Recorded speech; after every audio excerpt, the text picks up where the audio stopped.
हुकूमत का खात्मा हो चुका है और इस वक्त सीरिया में जश्न का माहौल है। तकरीबन 54 साल से ज़्यादा बशर अल असद के ख़ानदान की हुकूमत सीरिया पर रही। इनके वालिद हाफिज़ अल असद ने तकरीबन 30 साल हुकूमत की सीरिया पर 1970 से लेकर 2000 तक, और मुल्क को बिल्कुल खंडर में। अस्सलाम वालेकुम वरहमतुल्लाहि वबरकातुहू। उम्मीद है आप लोग सब खैरियत से होंगे। मैं भी अल्हम्दुलिल्लाह अल्लाह का लाख लाख शुक्र एहसान खैरियत से हूँ। और इंशाअल्लाह जिस वीडियो में रिएक्शन देने आ रहे हैं, मुफ्ती एम कासमी साहब की वीडियो है और बड़ी इंपॉर्टेंट वीडियो दोस्तों, बड़ी बेहतरीन वीडियो है। इस वीडियो को एंड तक ज़रूर देखिएगा। उनके चैनल का लिंक मैं डिस्क्रिप्शन में आपको दे दूंगा।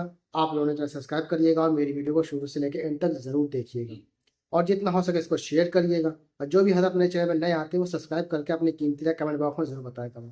दोस्तों, ये जो सीरिया है, ये सीरिया मुल्क शाम में आता है।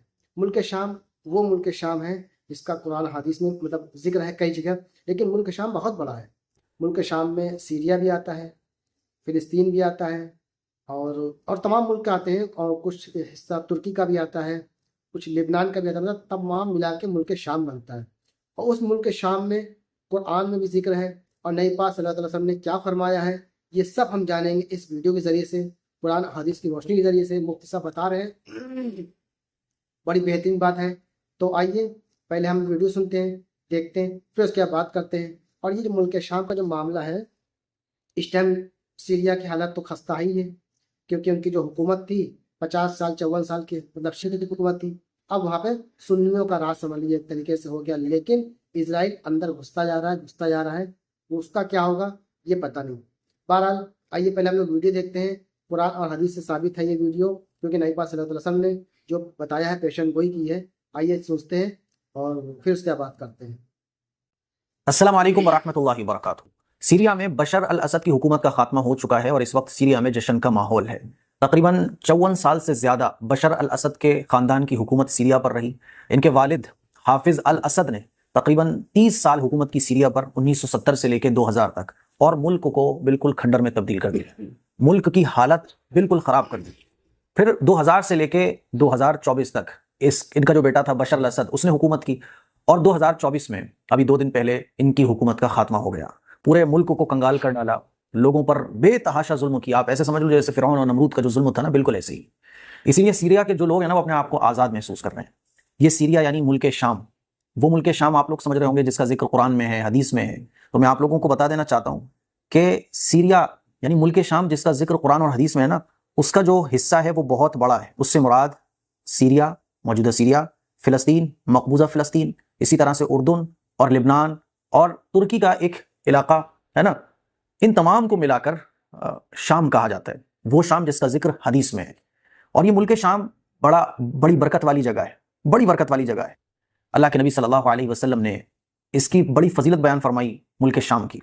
तो आज मैं कुरान से, अहादीस मुबारका से इसकी फजीलत आप लोगों के सामने रखने जा रहा हूँ, ताकि आप लोगों को पता चले।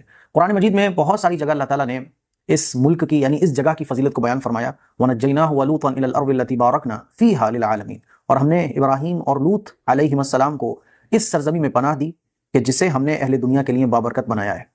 तो इस सरजमी से मुराद कौन सी सरजमी? तो इस सरजमी से मुराद शाम है, क्योंकि हजरत इब्राहीम अलैहिस्सलाम ने और लूत अलैहिस्सलाम ने जो हिजरत की थी वो इराक से शाम की तरफ की थी।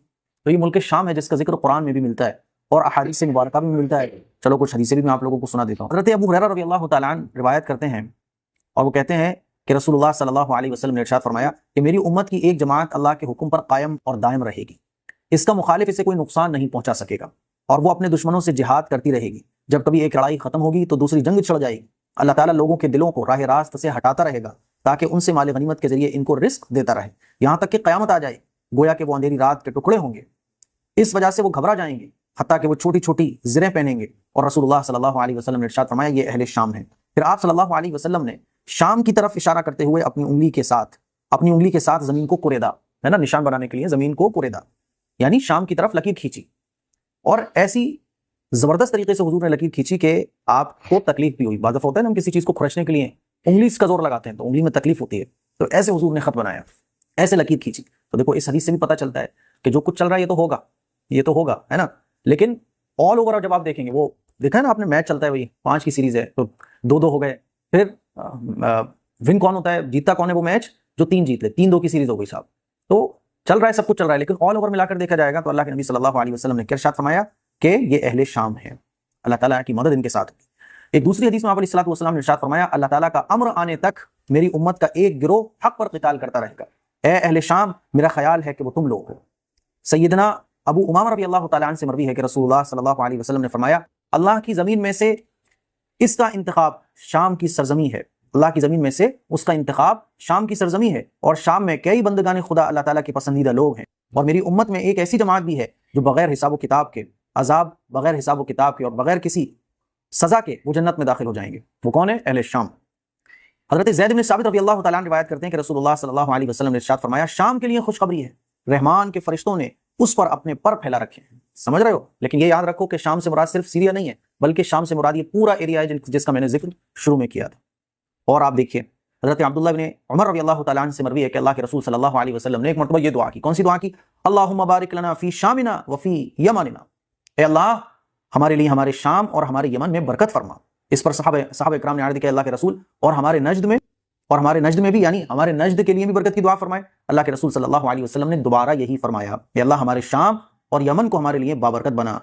हदीस को रिवायत करने वाले जो रावी हैं वो कहते हैं कि हुजूर ने गालिबन तीसरी मरतबा जब साहबा ने ये कहा कि अल्लाह के रसूल नजद के बारे में भी बरकत की दुआ फरमाए, तो हुजूर ने फरमाया कि वहां जलजले और फितने बर्पा होंगे, वहां जलजले और फितने बर्पा होंगे, और वहीं से शैतान का सींग बरामद होगा। इससे मुराद क्या है? जो लोग तारीख को पढ़ने वाले, इस्लामी तारीख को, तो उनको ये बात अच्छे तरीके से मालूम होगी कि जितने भी फितने निकले हैं वो इराक से निकले हैं। इसीलिए जो मुफस्सिरीन हैं, जो मुहद्दिसीन हैं, उन्होंने इस बात को लिखा है इस हदीस की तफसीर में कि इससे मुराद जो है ना, नजद से मुराद क्या है? नजद से मुराद इराक है, नजद इराक है ना। और बाज़ ने ये भी कहा है कि ये जो है ना नजद यमन भी है, बाज़ ने कहा है कि ये नजद हिजाज है, लेकिन ज़्यादातर लोगों ने ये कहा है, जो तारीख पर निगाह रखने वाले हैं, उनका ये कहना है कि इससे मुराद नजद इराक। और जब आप देखेंगे तो इराक से ही बहुत सारे फितने जाहिर हुए हैं। तो मेरे अजीज़ भाइयों, हम तो ये उम्मीद करते हैं कि अल्लाह ताला ये जो हालात तब्दील कर रहा है, इंशाअल्लाह ये हालात मुसलमानों के लिए और इस्लाम के लिए अच्छे होंगे, पूरी दुनिया के लिए इंसाफ के हालात बनेंगे इंशाअल्लाह, पूरी दुनिया से जुल्म सितम खत्म होगा और एक अमन अमान की फिजा कायम होगी। लेकिन इतनी बात समझ में आती है कि अहादीस मुबारका की रोशनी में और क़यामत की जो निशानियां हैं उनको हम जब पढ़ते हैं तो इतनी बात तो समझ आती है कि फितने फसाद तो ज़बरदस्त तरीके से आएंगे। अब हमें यह करना है कि ईमान पर जमना है, हमें अल्लाह के इस इम्तिहान में नंबर 1 पोजीशन हासिल करनी है, दुनियादारुल इम्तिहान। तो ईमान पर जमे रहना और अल्लाह की वहदानियत का इकरार करना, अल्लाह को एक मानना, दुनिया के जालिमों के सामने सर ना झुकाना, ये इंतहाई ज़रूरी चीज़ है। अपने अंदर ईमानी ताकत पैदा करना, ये वक्त की सबसे बड़ी ज़रूरत है। अल्लाह पर यकीन, अल्लाह और अल्लाह के रसूल से मोहब्बत, ये इंतहाई ज़रूरी चीज़ है। सीरिया में बहरहाल इस वक्त जो भी कुछ चल रहा है, पूरे दुनिया की नज़र सीरिया पर है, और अभी जो भी कुछ हुआ है, अब देखना ये होगा कि जैसे कि लोग खुश हो रहे हैं, वहाँ उम्मीद की जा रही है कि अब हालात बदलेंगे, अब अमन अमान, सुकून, चैन वहाँ कायम होगा। अब देखना होगा कि वहाँ आगे चल के क्या होता है, क्योंकि वहाँ भी ग्रुप्स का एक बड़ा मसला है। यानी ये बहुत सारे ग्रुप्स ने मिलकर इसमें जो फतह हुई है, इसमें बहुत सारे ग्रुप्स ने मिलकर साथ दिया है। अब जाहिर सी बात है, जब हुकूमत कायम होगी तो हर ग्रुप वाला ये चाहता है कि मेरी भी हुकूमत में शिरकत हो, तो हम तो अल्लाह ताला से खैर की दुआ करते हैं। मैंने सोचा कि मुल्क शाम के बारे में जो कुरान और हदीस में फजीलत है वो आप लोगों को इस मौके पर बताई जाए। मुझे उम्मीद है कि आपको ये तमाम हदीस मुबारक सुनकर अच्छा लगा होगा, इसलिए शेयर करें, दूसरों तक पहुँचाएं और तमाम उम्मत मुस्लिमा के लिए दुआ करें। अस्सलामु अलैकुम व रहमतुल्लाहि व बरकातुहू। तो दोस्तों, ये था हमारा एक्शन जो आपने देखा सुना। मुफ्ती AM कासमी साहब ने बेहतरीन बयान करते हैं दोस्तों, और इनका बयान मुझे ही बहुत पसंद है। तो ये मुल्क शाम दोस्तों, ये है, ये बहुत ही बरकतों वाला मुल्क है, समझ लीजिए। लेकिन अब वो टुकड़ा में बढ़ चुका है तो पता नहीं चलता मुल्क शाम कहाँ है और क्या है। बहुत कम ही लोग को पता होगा। ये उस ज़माने का नाम है मुल्क शाम। आज के सीरिया है, फ़िलिस्तीन है, सब अलग अलग है। लेकिन सबसे हैरान करने की बात दोस्तों तो ये है कि सीरिया, इजराइल, फ़िलिस्तीन में उसका कब्ज़ा है। लगभग गज़ा में भी तमाम जगह कब्ज़ा हो चुका है। लेबनान में भी तमाम जगह कब्ज़ा हो चुका है। सीरिया में समझ लीजिए लगभग उसका वहाँ भी कब्ज़ा होता जा रहा है। धीरे धीरे उसकी फ़ौज अंदर जा रही है, पूरी एंटर कर चुकी है सीरिया मुल्क में, और उसकी राजधानी से सिर्फ थोड़ा फासला रह गया है। तो आप सबसे मेरी गुजारिश है, रिक्वेस्ट है कि सिर्फ दुआओं की दरख्वास्त है।